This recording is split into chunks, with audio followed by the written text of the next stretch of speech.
was one of the things you learned throughout all of your body work, all of your training about the body and the way that it expresses itself, that for you was really kind of surprising?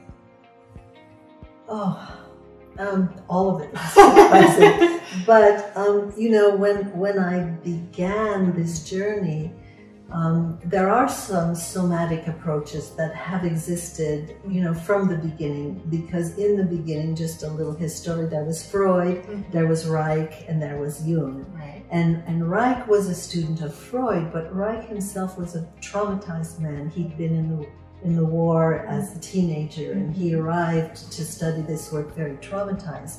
And so his whole journey was about understanding how to come out of his trauma. And he's written about it. There's an autobiography of him. So as I was reading that, and then and of course at the beginning, I started doing this like 35 years ago, 40 years ago. He would talk about armoring, which is when we are in environments that are dangerous, we naturally brace. We do.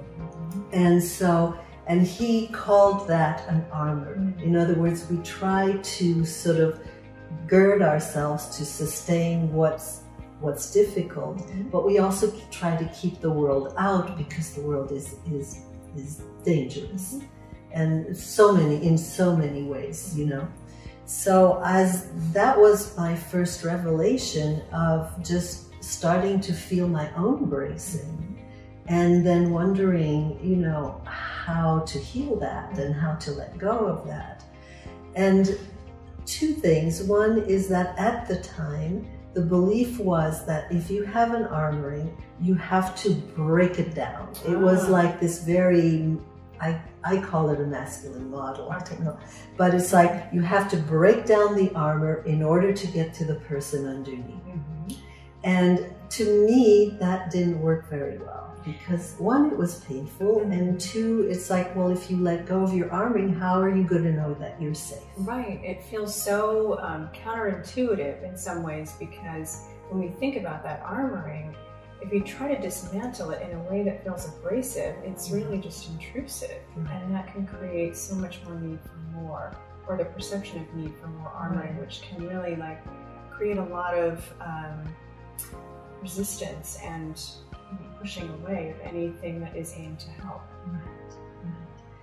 And so then, from a more feminine perspective, if you look at how a mother holds a baby, it's supportive, it's enveloping, it's nurturing.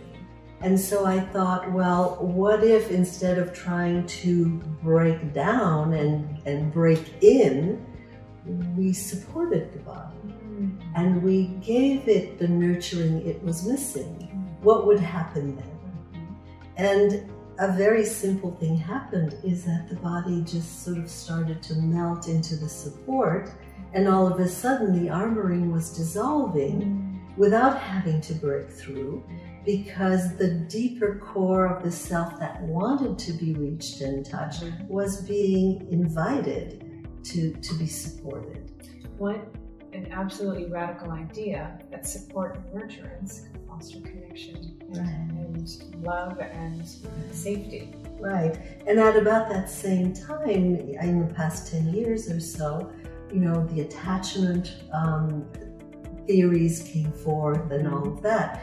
And so to me, it's like there's this, I see it as a feminine movement, you know, because that piece of holding the baby, that is a feminine job, if you want. That's what we do as women. We hold, we nurture, we attune, we learn, we look at our children and they don't yet have words, and yet we have to intuit what their needs are. So that attunement, presence, resonance, all of that comes in with the touch. That's wonderful. Well, what are your thoughts on the presence or absence of touch, just sort of generally in our culture? What do you notice about how touch is represented or not? Well, it isn't, and actually, probably the biggest arena where touch comes in is sexuality. And so I think we become overly sexualized in our desire for touch. Yes. I feel like we see this bifurcation of touch existing in two paradigms, sexual and aggressive. And when we have an absence of other kinds of safe, non-sexual touch, it really can create so much scarcity and loneliness and disconnection in other dimensions of our existence. There's a hunger. The body has a hunger to be touched. And we will get it in whatever way we can. And if it's not available in a nurturing way, we'll do it in other ways. Wow. That's very profoundly said. Yeah. So what are some of the benefits of non-sexual touch, either therapeutically or just in general, from a nervous system perspective? Let's look at, first of all, there's two ways that the nervous system can go. It can become very hypervigilant and hyper-aroused, or if that is not a possibility for a child, then there's a collapse. And there's this sort of collapse, like lack of energy. So we get people who are over-aroused, over-stimulated, or we get people who are very depressed and just can't access their energy. So each way calls for a different kind of touch. In that the collapsed person really needs that support to re-access the motivation of the nervous system to come to life. And the person who is overly aroused, overly activated, needs a calming touch in order to drop into a slower way of functioning that's more in sync with the body's own rhythms. Right. Yeah. So how do you work with people in the room to kind of help them get a sense of what their nervous system's speed is and what might be useful in terms of regulation? I generally start with very simple support.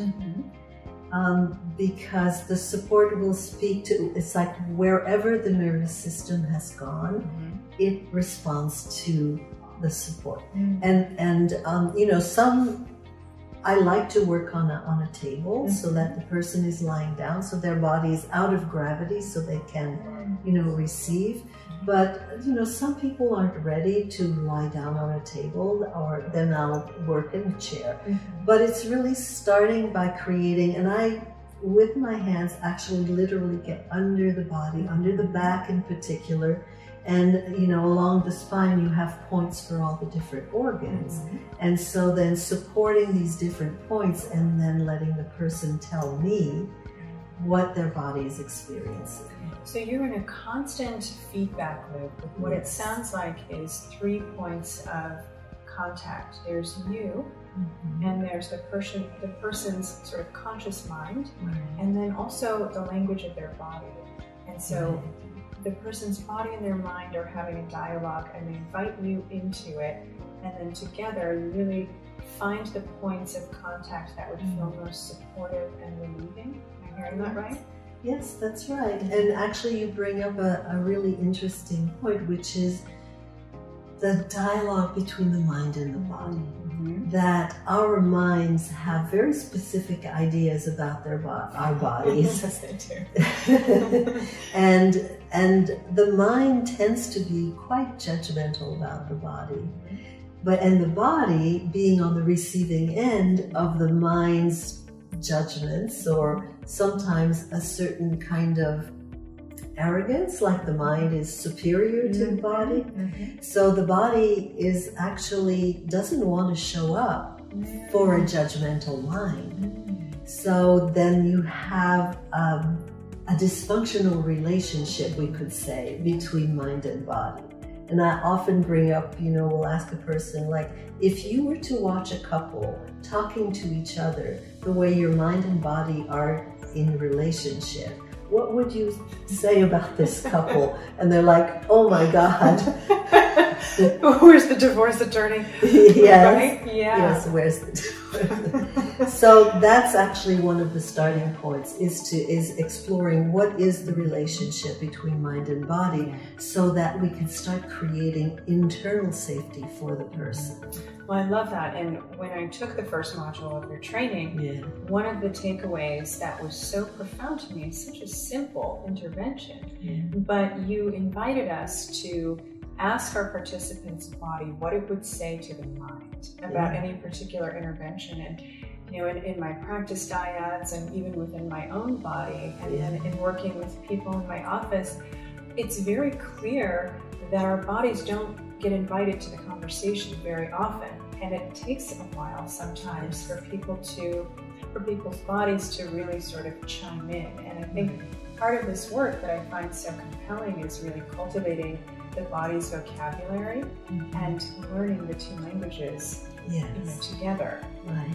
And this is where the touch comes in, that because there is I could say a lack of literacy about what goes on with the body, but I can see the holding points in the body. So I might go to, and I might hold a place, like even just something as simple as a shoulder that's up this way. Bracing. So I'll hold a shoulder for a while and I'll say, you know, can you feel now? Can you let yourself feel that support and learn and help the person create a pathway between their capacity to observe. It's one thing to ask a person to track sensation in their bodies, and it's another to actually hold an area that's braced and then begin the conversation. And then we do this, and slowly then the shoulder, you know, will start to come up, to find words for its expression, because of course initially the body doesn't speak to us with words, with language, it speaks in sensation. So then we go, what's the sensation? Oh, it's really tight. And then we sort of, and is there an emotion that comes with that? Oh yeah, it feels afraid. And so then, well, let's see, what is it afraid of? Oh my God, you know, and then we start to get into what it is that the body is holding emotionally, and the language then, you know, bridging the sensation in the body with the languaging of the mind so that they can work together. You said something really important just now, all of it, but especially this one nugget that I'd like to hone in on for a second if we can. The body holds a lot of trauma, it holds a lot of emotion, and I think there's a growing understanding of that, but there are still a lot of people who don't really know what that means. Can you break that down for us just for a hot minute? Sure. Let me get a thread there. I mean, our body is, think of it as a radar. You know, it's scanning the environment. We look, we hear, we smell, we sense through our skins, and all of these senses are about picking up whether the environment is safe or not. So it's really about safety. Trauma is about the breakdown of the safety of our environment. And so then we learn, and particularly in families where there's a lot of, well, where there's alcoholism or a lot of anger expressed, or any kinds of chaos. Any kind of chaotic, you know, the body's picking this up and the vibration of that. So there's a tendency then to start to brace against what is not life promoting, what isn't welcoming. So for those who know Porges, you know, in the polyvagal, it's like he has simplified his modality to the extreme. Says therapy is about safety. It's all about feeling safe with each other, with our parents, with our environment, in our workplace. And anytime there's a breach in safety, anytime there's a breach in the open connection with someone, the body goes into a little bit of a shock. Oh my God, do they, you know, like all of a sudden we start to wonder. And it's those little shocks that actually accumulate day after day, year after year, that then create what is now called developmental trauma.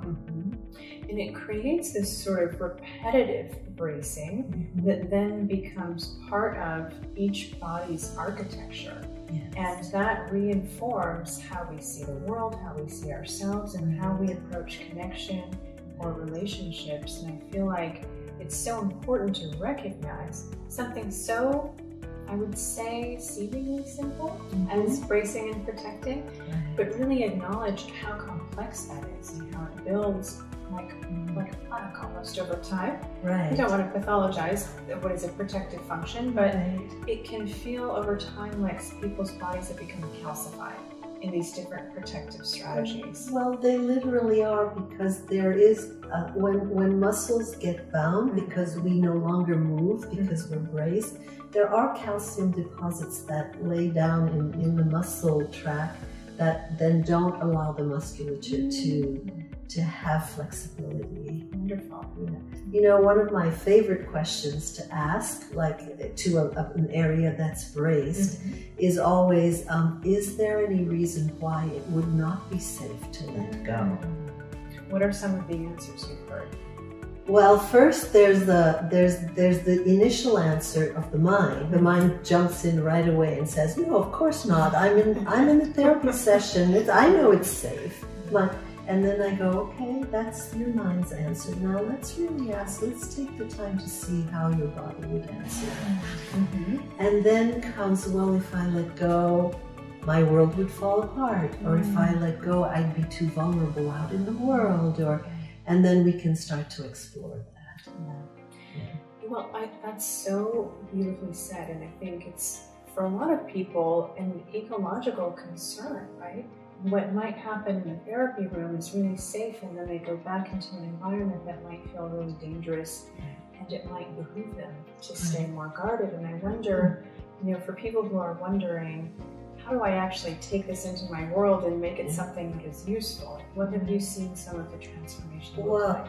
One thing is important to know is that as we address the protective systems, it's not about dismantling them. We absolutely need to protect ourselves. But these protections were put in place by the child. And so then we can upgrade our protective system. We're not dismantling them, but a braced shoulder can only protect us so far. And so then we sort of look at what would be more efficient protections so that you don't need to withdraw and brace, that you can be in the world with your full self, but with really efficient protective system. And if you need to brace, it will always be there in a fraction of a second. Brains are so swift. Yes, the amygdala is there, it's all going to work, but you just don't need to have it turned on 24/7 all the time. And that already makes a huge difference, you know, because these protective systems are about life and death.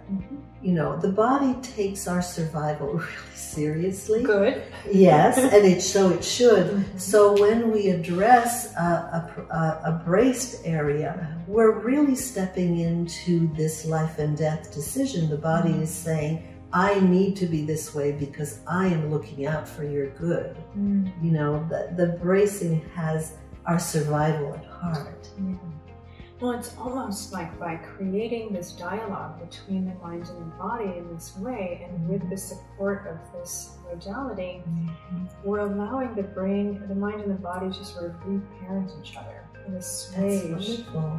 Yeah, it's sort of like when that little child in us that gets scared, or the vulnerable parts of us get scared, having a conversation between these two parts of us allows us to really tend to that inner child in a really safe way and become our own safe space. And for the child to know that there's an adult on board that is going to guide. You know, when you think about what is a parent, it's really a mentor and a guide that helps us learn how to be in the world. So then as therapists, in a way, we step into that mentorship and that guidance that this person didn't have. And then with touch, we step into the guiding and mentorship of how to live in our own bodies.